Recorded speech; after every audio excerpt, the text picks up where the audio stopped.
The desert stretched endlessly beneath the twin suns of Borealis. 5.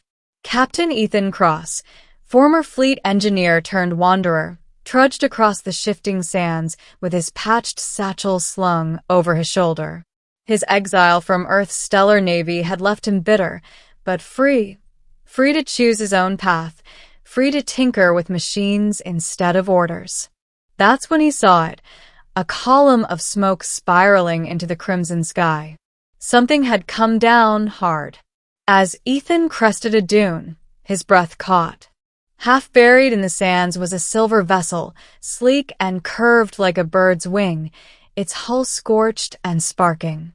Alien design, no question. He could hear the hiss of leaking fuel cells, smell the ozone of ruptured circuits. But what seized him wasn't the ship itself. It was the figure struggling near the broken airlock. She was tall, elegant, her skin faintly iridescent like liquid pearl, her eyes enormous and luminous violet. Her silken hair shimmered blue-black in the dying light. Even in her weakened state, she radiated something regal, otherworldly. Help! Her voice was melodic but strained. Systems failing. Core breach imminent. Ethan's instincts kicked in. He darted forward, ignoring the warning in his head that said, "Stay away, alien trouble." "I'm an engineer," he said quickly. "I can fix this, but I'll need access to your ship's guts." The alien girl blinked, clearly trying to focus on him. "Do it, or we both die."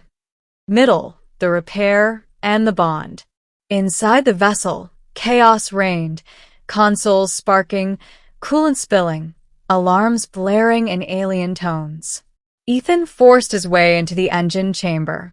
The fusion core was cracked, dangerously unstable. "Hell, I've seen worse," he muttered, rolling up his sleeves. Hours passed in a frenzy of work. Ethan scavenged his own pack for tools, improvising where human tech didn't quite match alien systems. He bypassed ruptured conduits with insulated cabling, realigned the plasma regulators, and patched the containment field using an alloy repair paste he always carried. Sweat dripped from his brow, burns seared his arms, but slowly, miraculously, the system stabilized. When the ship's hum steadied to a healthy thrum, Ethan nearly collapsed in relief. "You saved her," came the soft voice behind him. He turned. The alien girl leaned weakly against the doorway, her injuries now partially healed by her vessel's med pods. She was breathtaking in her strange beauty, her gaze locked on him with an intensity that made him uneasy. "You risked your life," she said softly. "No one outside my people could have done this. You are extraordinary." Ethan rubbed the back of his neck awkwardly. "I just don't like seeing machines or people go to waste. That's all." But she stepped closer, her eyes never leaving his. Among the Solari, a bond is forged when one saves the life of another, especially when a male saves a female of noble blood. Ethan frowned. "Bond? What are you talking about?" She placed a hand over her heart, then touched her forehead in a ritualistic motion. "It means you are mine, my mate, chosen by fate and sealed by your courage." He nearly dropped his wrench. Wait, what? Rising conflict between duty and desire. Over the next days, Ethan helped further restore her ship. Her name, she revealed, was Liora, Princess of the Solari Dominion. She was fleeing assassins who had sabotaged her vessel to prevent her from claiming the throne. "I should be dead," she admitted one evening as they worked side by side under the faint glow of the emergency lights. "But you, a human exile, kept me alive." The irony would make my enemies weep. Ethan felt something stirring inside him whenever she smiled, something dangerous, something he hadn't allowed himself to feel since his dishonor in the Navy.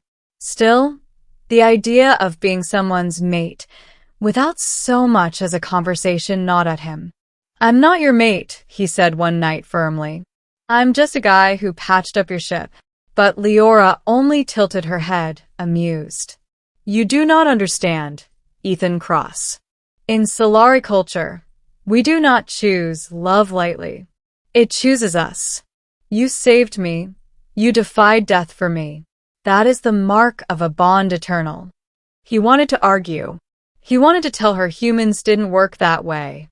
But then she looked at him, not as a princess, not as an alien, but as a woman who saw him as more than a disgraced engineer. And that broke something in him. The attack. Assassins in the sand. Their fragile moment shattered when the sands outside erupted in streaks of fire. Liora's enemies had tracked the wreck. Dark, angular skimmers descended, bristling with weapons. They've come to finish me, she whispered, fury and fear interlaced. Ethan grabbed his plasma cutter. Over my dead body. What followed was chaos. Ethan fought with desperate cunning, using jury-rigged turrets from the repaired systems, setting traps in the dunes, and wielding his plasma torch like a weapon. The assassins underestimated him, a mere human engineer, but his grit and ingenuity turned the tide. At one point, an enemy nearly struck Liora down. Ethan threw himself in the way, taking a searing wound across his side. The pain was blinding, but he stood his ground until the attackers were finally driven back into the desert night. As he collapsed, Liora cradled him, tears shimmering in her violet eyes. You fool, you bleed for me again. Now the bond is sealed beyond question. Ending. A choice across stars. When Ethan awoke, he was aboard Liora's now fully repaired ship, wrapped in advanced Solari healing gels. She sat beside him, regal yet tender, her hand never leaving his. You should be dead, she said softly, but you survived again. Ethan Cross, human exile, you have done more than save my life. You've given me hope. My people will never accept a human, but I do not care. You are my savior, my mate. Ethan stared at her, torn. His whole life, he had run from the Navy, from responsibility, from attachment. But here was a princess who saw worth in him where no one else had. Finally, he smiled wryly. Guess I don't have much choice, do I? Liora leaned closer, her eyes luminous. You always have a choice, Ethan. And I choose you. As the stars streaked past the viewport, Ethan realized his wandering days were over. He had repaired more than a ship. He had mended a heart, found a place, and perhaps a destiny written across galaxies. For the first time in years, he whispered words he meant with every fiber of his being. Then I choose you too.